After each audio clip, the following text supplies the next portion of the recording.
Good evening, good morning, or good day, whenever you may be watching this. I tip my hat to you as always. Put my Indiana Jones hat on today to tell you about an ancient Sumerian myth, one of my favorites, the myth of Dumuzi and Inanna. A little bit of an introduction. We're reading from Mythology Worldwide. I could give you the short version, but I would just rather read theirs. Read their more detailed version, give you the full scope of this myth. So, Inanna and Dumuzi are ancient Sumerian or Babylonian gods. A few stories resonate as deeply as that of Inanna and Dumuzi. Inanna, the goddess of love and war, embodies the complexities of human emotions and the duality of creation and destruction. Her counterpart, Dumuzi, known as the shepherd god, represents life, fertility, and the natural cycles of the earth. Together, their relationship is a cornerstone of Mesopotamian spirituality, highlighting themes of love, loss, and the eternal cycle of life and death. The story begins with the descent of Inanna. Inanna's descent to the underworld is a pivotal moment in her myth, driven by the desire to visit her sister, Ereshkigal, the queen of the underworld. Inanna embarks on this perilous journey for several reasons. First, to assert her power and status among the gods as the Queen of Heaven, to learn the secrets of the underworld, and to confront her sister, possibly assume control over the underworld realm. The symbolism of her journey serves multiple purposes. It represents the cycles of life and death, the exploration of the unconscious, and the inevitable confrontation with one's own mortality. So as Inanna approaches the underworld, she encounters 7 gates, each serving as a threshold. At each gate, she's compelled to relinquish a piece of her divine attire, to undress herself, symbolizing the shedding of her power. The first gate, the gate guardian asks Inanna to strip herself of her royal robes. The second gate, a watchman asks Inanna to remove her jewels, signifying the loss of her beauty. The third gate, the gate of darkness, Inanna loses her crown, representing her loss of authority, or becoming humble, for the first time in the Queen of Heaven's existence. Fourth gate, the gate of silence, her garments are taken entirely, leaving her vulnerable. At the fifth gate, the gate of shadows, Inanna surrenders her weapons, symbolizing the loss of her warrior nature as a goddess of war. At the sixth gate, the gate of night, she's stripped of her body, representing total submission. So, similar to death, her soul is taken from her vessel. And the seventh gate, the gate of death, Inanna finally enters the realm of Ereshkigal, fully transformed. The passage through these gates signifies not only her physical descent, but her psychological transformation as she confronts the depths of her very own being. So, the death of Inanna. Upon reaching the underworld, Inanna is met with hostility, is ultimately imprisoned by her jealous sister Ereshkigal. This death-like state, although she is an immortal goddess, so she cannot truly die, has profound implications for the world that she once ruled over, now that she's in the underworld, who is Queen of Heaven, who is in charge of creation and destruction, love and war.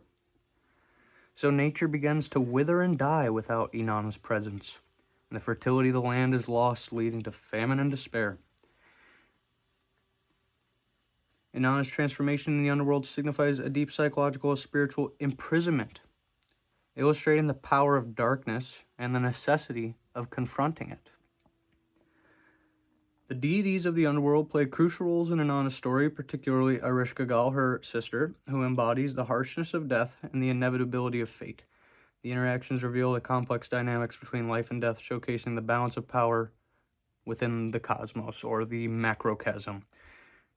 We also call the microcosm ourselves, our bodies, our consciousness in our earthly vessels.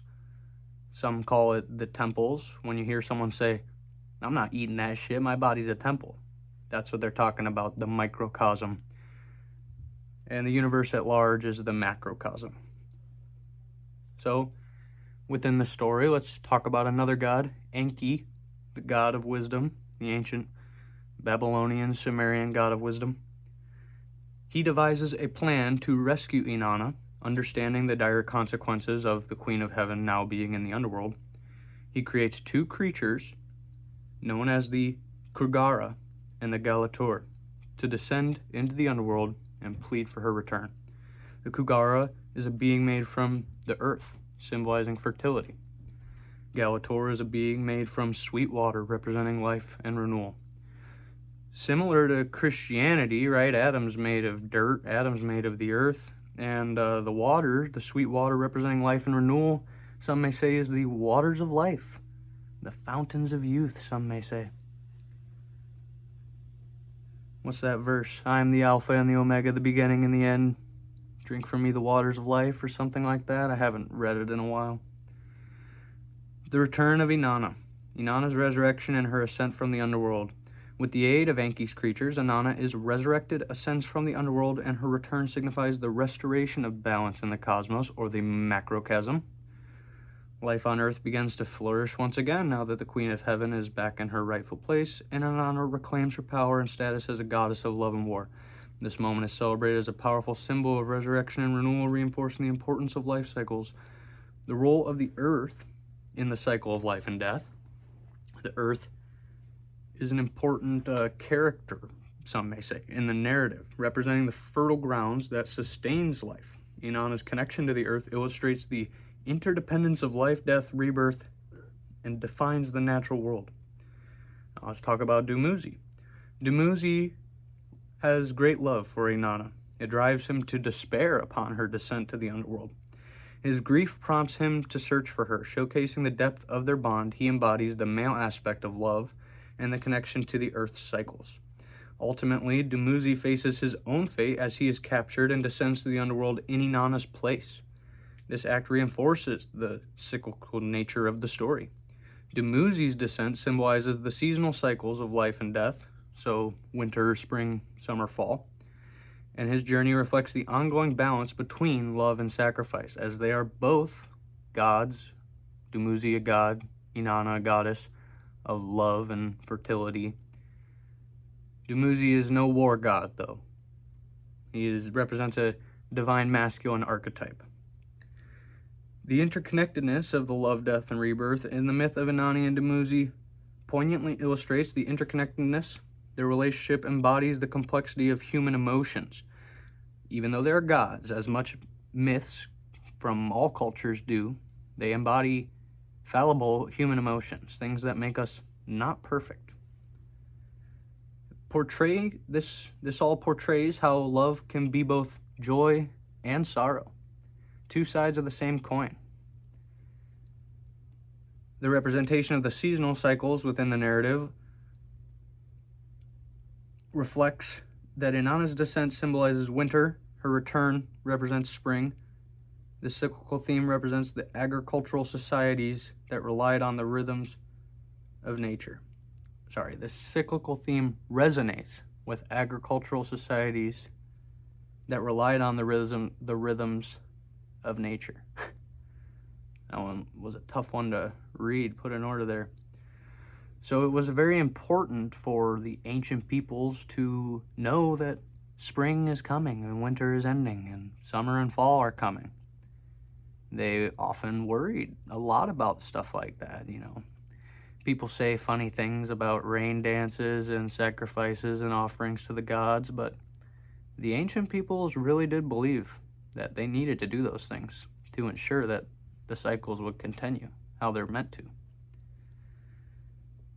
Let's talk for a moment about the importance of the gender dynamics within the myth. It showcases a powerful female figure in Inanna who navigates a male-dominated pantheon. This is rather unusual for ancient cultures. Most patriarchal. Even the ancient Sumerian gods, Inanna is the queen of heaven, but she is not the head of the pantheon. Her journey reflects the struggles and triumphs of femininity within a patriarchal context. In conclusion, The enduring legacy of Inanna and Dumuzi in Mesopotamian culture highlights the timeless nature of their story. Their myth offers profound insights into the human experience, exploring themes of love, loss, and the cyclical nature of life and death. As society continues to grapple with these very themes, the myth remains relevant, urging us to reflect on our own journeys through love, grief, and renewal. So one thing that this article I've read from does not include is Dumuzi and Inanna trade places half the year. One of them in the underworld, the other one in the overworld, and so that continues. And that is what ensures that their domains of fertility over the earth continue as well. So that the plants grow on time, and the people grow on time, and the seasons change on time, and love and war continues, fertility continues, and all that good jazz. Thanks so much for watching, everybody. I hope you enjoyed this little reading of the myth of Dumuzi and Inanna. Go research some yourself, and good luck as always. Thanks for watching.